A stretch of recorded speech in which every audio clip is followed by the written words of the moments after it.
Welcome to Ruler of a World 3D. I am Daniel Isham, the podcaster and the storyteller. Our stories are a history of what happened in our 3D printed world-building board game. We call it Nation State. We are excited for you to hear our story today. Please sit down and be quiet. I have news, and we need to talk about what news I have.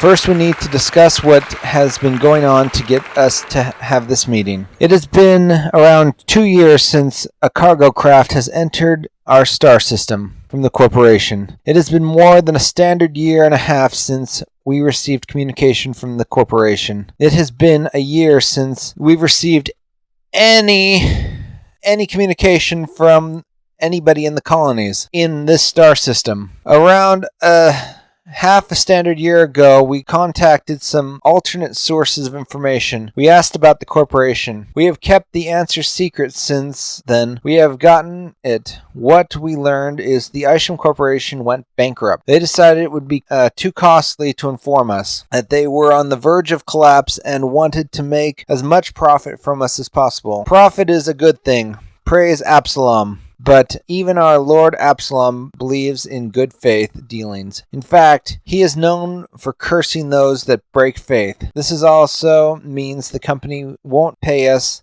and there is no one to sue to recoup our pay. Our tech won't be updated anytime soon. Our stores will run out of product. Thus, we need to change our production of our factories produce. We need to use our farms to restock our grocery stores. Our ranches need to sell to our people for meat and clothing. We need to commission a band of explorers when we can. We need to link into the Isham Corporation satellite system. We need to expand to get resources and manpower we will continue to attempt to reestablish communication with the other planets in the star system. We believe it won't be long that many of them won't be able to sustain themselves, so we will need to make room here as well. Reestablishing some of the last damaged cities and settlements, we will upgrade these fallen cities and settlements. This still won't give us the population we need. We have genetic seeding donations. This is not cloning. If we were to clone, the genetic variation would lead to a biological collapse of our society in 2 or 3 generations. Instead, these are billions of fertilized eggs donated to the Isham Corporation to populate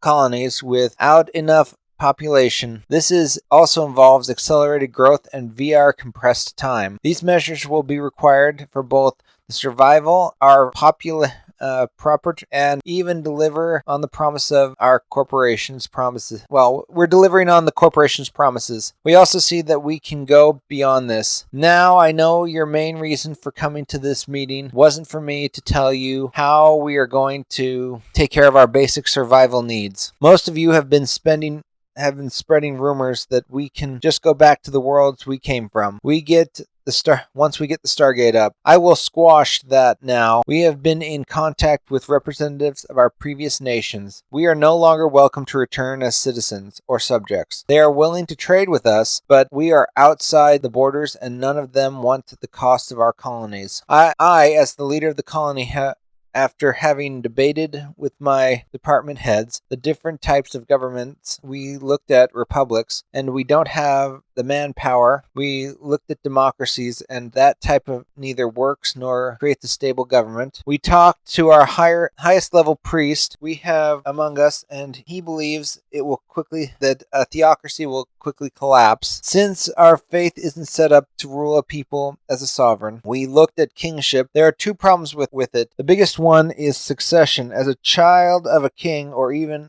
any of the family members, may not be the best heads of government. We looked at technocracy, where a supercomputer runs the country, can be hacked, reinterpreted, or even ignored.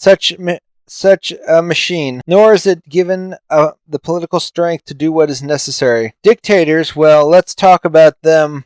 They rely even more on the people's support than republics. They are a lot more violent in transition. They can either be the most easily swayed by the public or sway the public too much. Very few have lasted more than 100 years. So what is left? What can we do? The type of government we have decided on will have to be an election at the death of the head of state, and that can do the job without having to worry about the opinion changes of the people. Unlike kings, this office doesn't choose punishment, but unlike kings, has the ability to adapt to the massive expansion. This type of government will allow for all rights and privileges that all its subjects have come to enjoy. It has the political strength to govern. It also has the built-in sub-offices to rule large areas. I'll stop keeping you in suspense from this moment on. We are now named after our founding organization, and we are the Isham Empire. The last order I give as leader of the colony is to declare myself emperor. This day, we begin a new chapter in the history of Bob. We will expand to take the world. We will either ally, conquer, or annex the rest of the solar system. Eventually, we will expand from a small city-state to the galactic power. The last order of business we need to do is to ask, do we have any volunteers to begin exploring this world? Thank you for joining our podcast.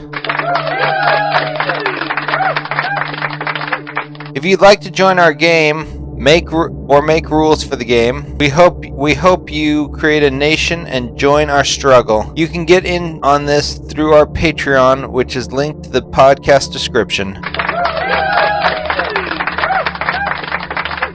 We also have links to Facebook and Discord. Once again, thank you for joining us.